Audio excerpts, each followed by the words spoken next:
সুশান্ত ঘোষ আমাদের স্টুডিওতে এসেছিলেন এবং তারপর যখন আমার সাথে দেখা হয়ে কথা বলছিলেন তখন তো স্পষ্ট বললেন যে ৮০ জন বিধায়ক রয়েছেন, কিন্তু যদি একবার দরজা খোলে বিজেপি তাহলে ৮০টা ১৮ হয়ে যেতে বেশিক্ষণ সময় লাগবে না।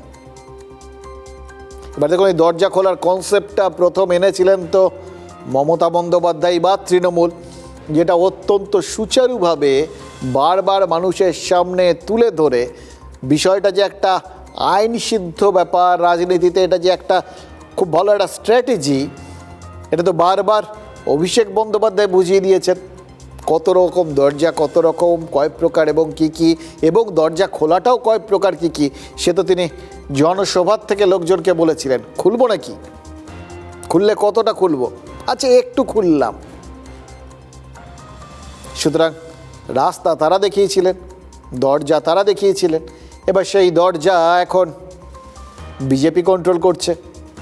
ফলে তারা কখন খুলবে, কতটা খুলবে, তার ওপর তার দলের স্থায়িত্ব নির্ভর করছে, এরকম তো তার দলের লোকজনই এখন মনে করছে।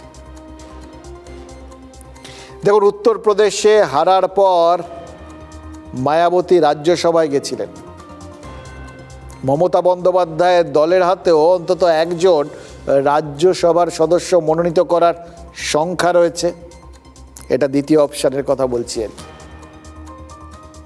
কিন্তু পশ্চিমবঙ্গ থেকে পরবর্তী রাজ্যসভার সদস্য নির্বাচন সেটা তো 2029 সালে। ততদিন 49 জন তৃণমূল বিধায়ককে, মানে যে পরিমাণটা ন্যূনতম পক্ষে দরকার, সেটা টিকিয়ে রাখাটাই তো তৃণমূলের জন্য চ্যালেঞ্জ।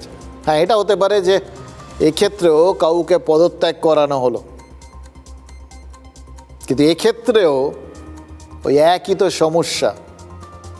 ৮০ জনই গিয়ে যে ভোট দেবেন সেটা নিশ্চিত করা যাবে?